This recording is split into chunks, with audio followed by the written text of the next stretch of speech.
a singularidade territorial do turismo surge porque ela é, digamos que, uma especificidade da singularidade económica que aparece, portanto, na página 32 do artigo do senhor. Na figura 1. Portanto, a singularidade económica é, digamos que o quê? Ou acontece quando? Quando temos recursos perfeitos e coerência territorial. O que é esta singularidade? É uma grande densidade de concentração de recursos e de processos que vão atuar num determinado território sobre esses recursos.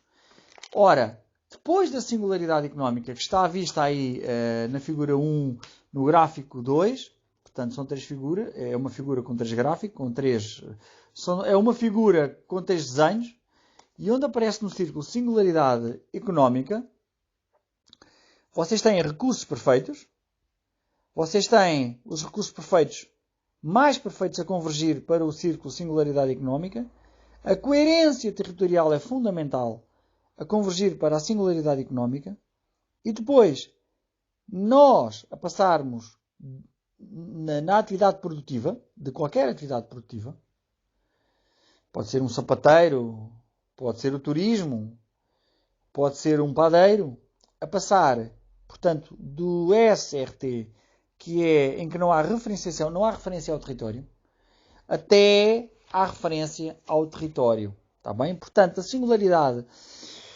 económica tem o seu expoente quando os recursos são perfeitos, quando há mais coerência territorial e quando há mais referência, portanto, à dinâmica territorial. Depois desta figura, aparece a terceira cá em baixo, que é por baixo, que tem a ver com a singularidade económica, com a singularidade territorial. O que é a singularidade territorial? Se repararem, o que está a mais é justamente o consumo.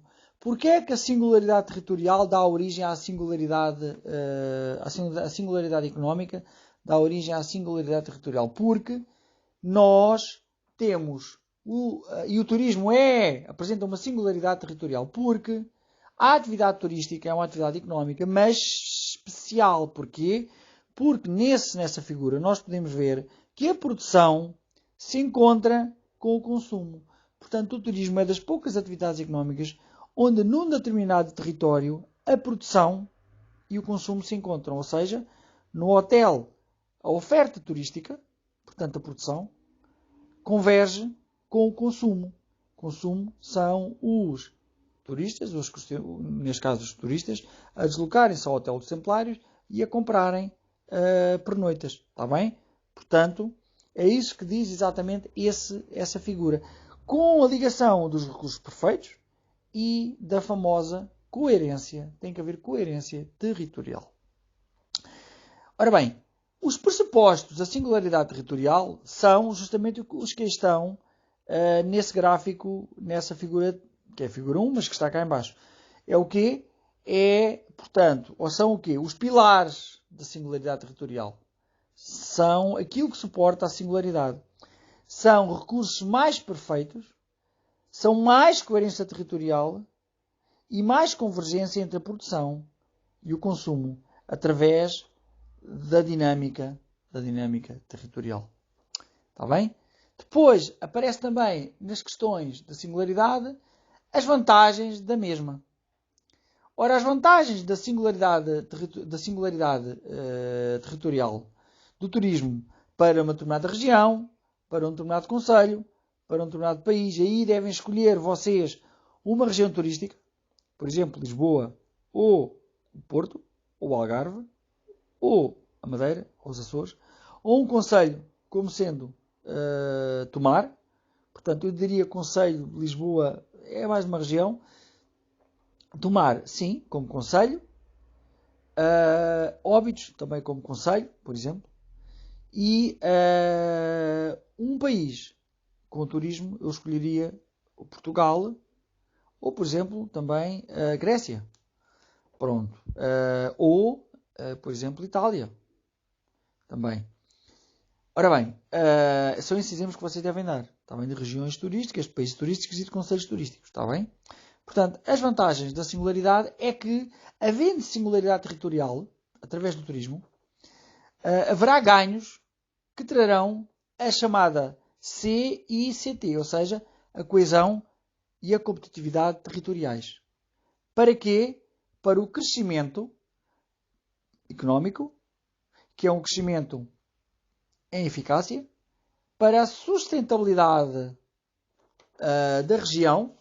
Portanto, o que é sustentabilidade é um crescimento com qualidade, portanto, que é, digamos que, o desenvolvimento. E vocês têm esse gráfico, ou esse quadro na página 29, em que temos o que no desenvolvimento regional o crescimento e a sustentabilidade. O crescimento tem a ver com a eficácia, a sustentabilidade com a equidade. Está bem?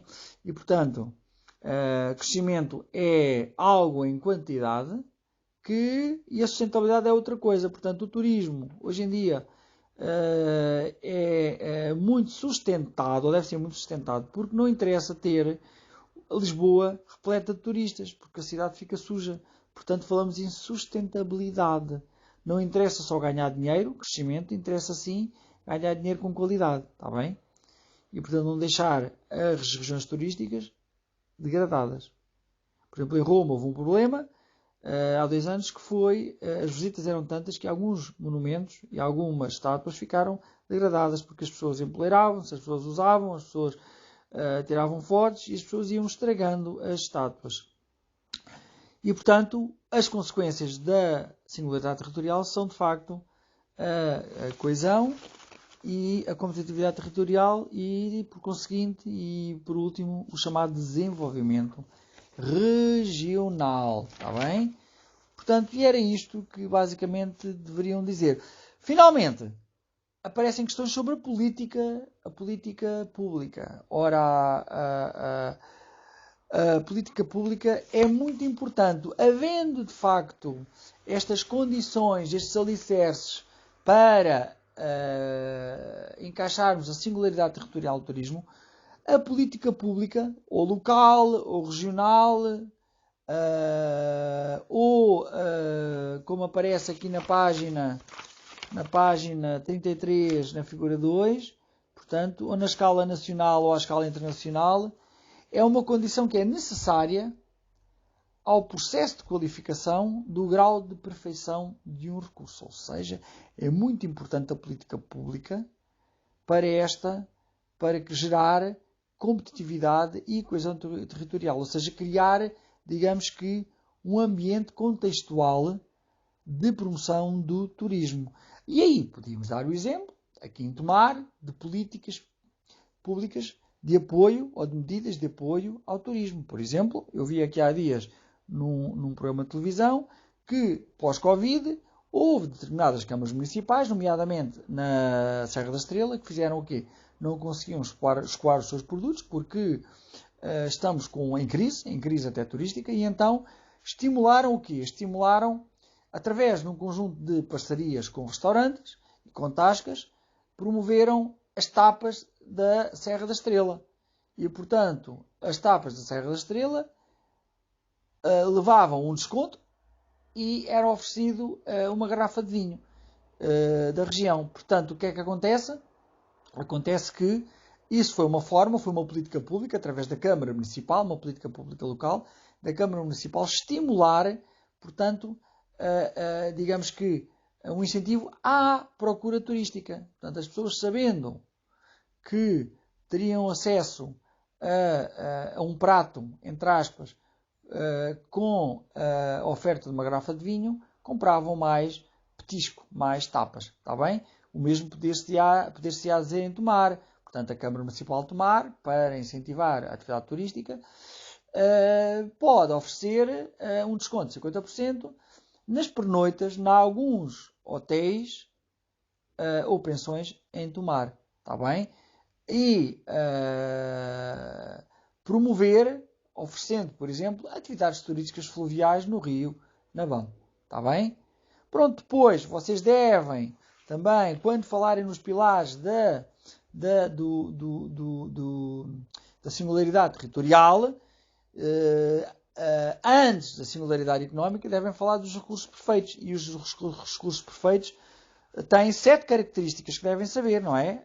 Da 1 a 7, que estás na página 30. Escasso em termos globais, abundante em termos locais, controle local do recurso, etc, etc, até à procura global. Viabilidade, está bem?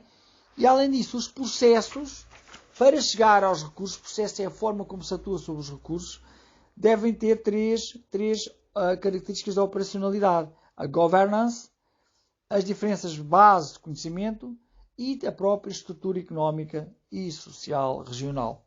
Está bem? Portanto, os recursos e a sua eficácia deste processo de interação será tanto maior quanto maior for a coerência territorial. E a política pública qualificará o grau de perfeição de um recurso. E pronto, penso que está tudo. Agora é estudarem e adaptarem o artigo. Já agora, diria que os objetivos, por exemplo, da questão do teste de saída de frequência, os objetivos seriam, para mim, eu não fazia ações, mas fazia objetivo 1. Diria o conceito, definir o conceito de singularidade territorial no turismo. Objetivo 2, portanto, na chamada estrutura de resposta. Embora eu não pusesse estrutura de resposta, metia objetivo 1. Colocava definir o conceito de singularidade territorial no turismo. Objetivo 2 seria discriminar as vantagens da singularidade territorial. Objetivo 3, identificar medidas de estímulo à atividade turística, como ele pede aí um conselho, no Conselho de Tomar. E identificava algumas, como eu disse ainda há bocado, está bem? Portanto, oferta, ou então desconto de 50% nas pernoitas em Tomar, em alguns hotéis e restaurantes, alguns hotéis, perdão, e casas de acolhimento, pensões e hotéis, e, por exemplo, uma oferta de uma atividade desportiva fluvial no Rio de Navão ou no Rio César, está bem? Ou seja, incentivada pela Câmara Municipal de Tomar, por exemplo. Está bem?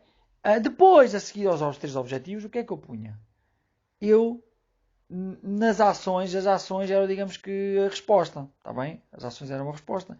Então, a ação 1 era explicar, vocês tinham que explicar o que é isto, a singularidade territorial do turismo. Primeiro falavam de singularidade económica, depois de singularidade territorial. Na singularidade económica iam atrás ver os recursos perfeitos, a coesão territorial, a produção, e depois a singularidade territorial, está bem? As vantagens seria de facto estimular, portanto, a coesão e a competitividade territorial e, por consequência, o desenvolvimento regional, de forma quantitativa, crescimento, e de forma qualitativa, está bem? Depois, finalmente, diria, no objetivo 3, as medidas. E arranjava medidas, as tais que eu falei, em Tomar, oferta de uma atividade desportiva fluvial, desconto de 50% nas pernoitas em Tomar, em alguns hotéis e pensões, e pronto, basicamente é isso. Está tudo dito. E não tenho mais nada a dizer sobre o assunto. Agora são vocês que têm que passar para o papel.